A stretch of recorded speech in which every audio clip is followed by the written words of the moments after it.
السلام عليكم البنات، اش اخباركم؟ بخير؟ نتمنى تكونوا باحسن الاحوال ان شاء الله. مرحبا بكم مره جديده على قناتي وقناتكم بيوتي ماروك. اليوم جبت لكم وصفه ديال البسبوسه بدانيت شوكولا، ان شاء الله تجربوها وتردوا عليا الخبر بمكونات بسيطه وسهله كيف عودتكم دائما. بلا ما نطول عليكم البنات غادي ندوزو المقادير، نقولهم لكم. عندنا جوج كيسان ديال قياس العنبه ديال سميده ديال الحلوى. عندنا الحليب والزيت والسنيده، عبرتهم البنات بكاس ديال دانيت. عندنا هنا جوج ساشيات ديال الخميره ديال الحلوى، جوج معالق كبار ديال الكاكاو، قبيصه ديال الملح وجوج بيضات. هادو هما المكونات ديال البسبوسه اللي غادي نوجد لكم اليوم البنات. وبلا ما نطول عليكم البنات ان شاء الله ندوزو لتحضير البسبوسه ديالنا وعلى بركه الله.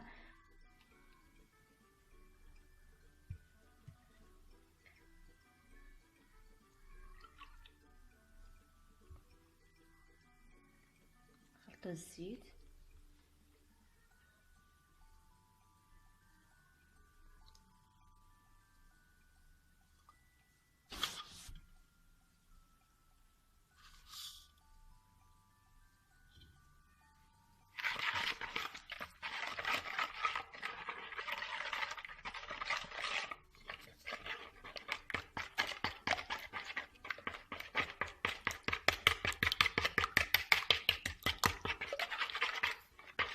خلطنا الزيت والحليب والسنيده وجوج بيضات خلطوهم مزيان.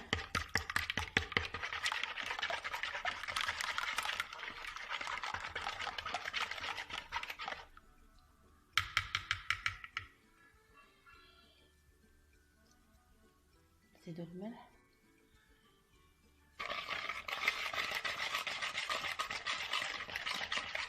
حتى البنات بانيت ديال الشوكولا، نشطو الخليط ديال الزيت والحليب وقيسه ديال الملح، خلطو مزيان حتى تمتزج جميع العناصر. نضيفو الكاكاو ديالنا،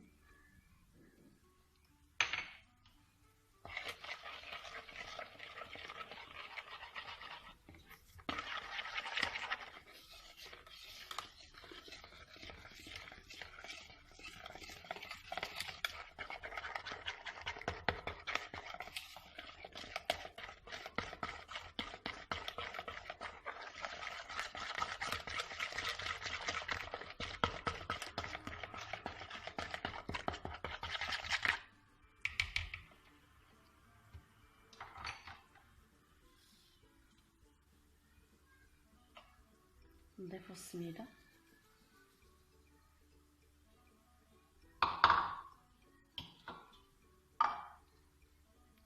ونضيفو الخميره ديال الحلوى كيف قلت لكم جوج ديال الساشيات.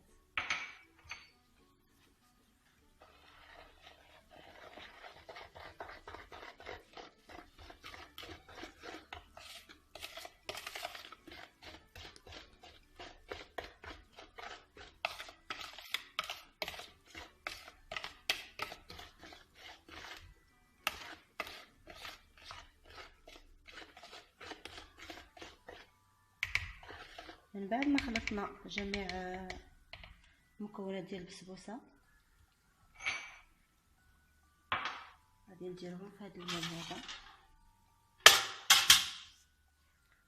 هذا المول البنات هو باش غادي نديرو البسبوسه ديالنا ديال اليوم.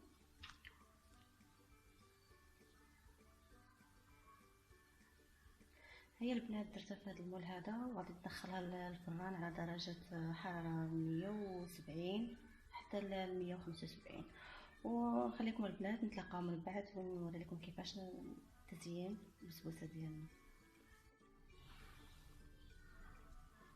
مرحبا بكم البنات مره جديده. البسبوسه ديالنا ها هي وجدات.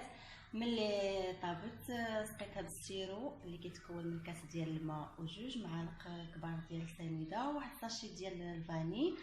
وزوقتها بالطريقه هذه كيف كتشوفوا. طريقه التزيين كتبقى اختياريه لاي واحد فينا، ونتمنى انها تجربوها لان كتطلع رائعه بصراحه، ما غاديش تبقاو تستغناو عليها. وكتوجد في دقائق، يعني ما كتاخذش الوقت بزاف. نتمنى البنات ان هذا الفيديو يكون عجبكم، وهذه البسبوسه بدانيت شوكولا تبدلوا بها بطريقه البسبوس الاعتياديه اللي كنعرفوا. صراحه كتطلع رائعه، لا في المنظر ولا في المذاق. نتمنى هذا الفيديو يكون عجبكم البنات، ونتمنى انكم تشتركوا معي في القناه وديروا لي لايك لهذا الفيديو باش يوصلكم دائما الجديد القناه. نتمنى نلقاكم في فيديو قادم بحول الله. تحياتي.